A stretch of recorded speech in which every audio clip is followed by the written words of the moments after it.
ಎಷ್ಟೋ ಜನ I T company ಎಂಪ್ಲಾಯ್ಸ್ನ ನೋಡಿ ಈಗ ಅವ್ರು ಕೊಡ್ತಾರೆ. ಅವ್ನಿಗೇನು ಗುರು, ಬೆಳಗ್ಗೆ 6 ಗಂಟೆಗೆ ಬಂದರೆ ಮಸ್ತಾಗಿ ಕ್ಯಾಬ್ ಒಂದು ಪಿಕಪ್ ಮಾಡ್ತಾನೆ, ಸಾಯಂಕಾಲ ಡ್ರಾಪ್ ಮಾಡ್ತಾನೆ, ಒಳ್ಳೆ ಬಟ್ಟೆ ಹಾಕ್ತಾನೆ, ಒಳ್ಳೆ ಶೂ ಹಾಕ್ತಾನೆ, ಎ ಸಿ ರೂಮಲ್ಲಿ ಕೂತ್ಕೊಳ್ತಾನೆ. ಸೊ ಆದರೆ ಅವ್ನು ಕೂತಿರೋ ಜಾಗದಲ್ಲಿ ಎ ಸಿ ಇರ್ಬೋದು, ಆದರೆ ಅವ್ನ ಮನಸ್ಸಲ್ಲಿ ಇರೋವಂಥ ಹೀಟು ಯಾರಿಗೂ ಅರ್ಥ ಆಗ್ತಾಯಿಲ್ಲ. ಯಾಕಂದರೆ ಐ ಟಿ ಕಂಪ್ನಿ ಅಂದರೆ ನಾವು ಅಂದ್ಕೊಳ್ತೀವಿ ಹಂಗೆ ಹಿಂಗೆ, ಆದರೆ ಅದು ಯಾವುದೂ ಅಲ್ಲಿಲ್ಲ. ಅಲ್ಲಿ ಇರೋದು ಏನು ಗೊತ್ತಾ, ಅವ್ರ ಡಿ ಎಮ್, ಅವ್ರ ಟೀಮ್ ಲೀಡರ್ಗಳು ಕೊಡುವಂಥ ಪ್ರೆಸರ್ಗಳಿಗೆ ಇವರು ತಡೆಯೋಕ್ಕಾಗದೆ ದಿವಸಕ್ಕೆ 10 ಟೀ 20 ಸಿಗರೇಟ್ನ ಸೇರ್ತಾರೆ ಗೊತ್ತಾ. ಅವ್ರ ಆರೋಗ್ಯ ಏನಾಗುತ್ತೆ ಅಂತ ಗೊತ್ತಾ. ಆದರೆ ಎಷ್ಟೋ ಜನಕ್ಕೆ ಅವ್ರಿಗೆ ಆಸೆ ಇದೆ, ನಾನು ಓನಾಗಿ ಏನಾದರೂ ಬಿಸ್ನೆಸ್ ಮಾಡಬೇಕು ಅಂತ, ಆದರೆ ಆಗಲ್ಲ.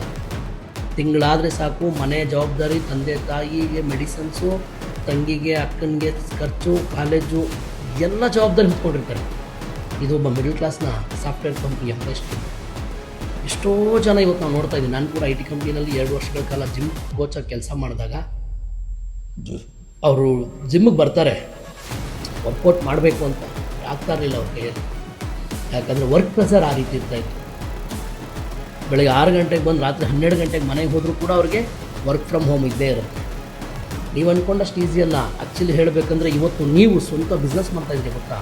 ಒಂದು ಟೀ ಅಂಗಡಿ ಇಟ್ಕೊಂಡಿರೋರಾಗಿರ್ಬೋದು, ಒಬ್ಬರು ಆಟೋ ಡ್ರೈವರ್ ಆಗಿರ್ಬೋದು, ಒಬ್ಬರು ಕ್ಯಾಬ್ ಡ್ರೈವರ್ ಆಗಿರ್ಬೋದು, ಒಂದು ಸಣ್ಣ ಬಿಸ್ನೆಸ್ನ ನೀವೊಂದು ಹೋಟ್ಲು, ಒಂದು ತಳ್ಳೋ ಗಾಡಿ ಇಟ್ಕೊಂಡಿದ್ದೀರ ಗೊತ್ತಾ.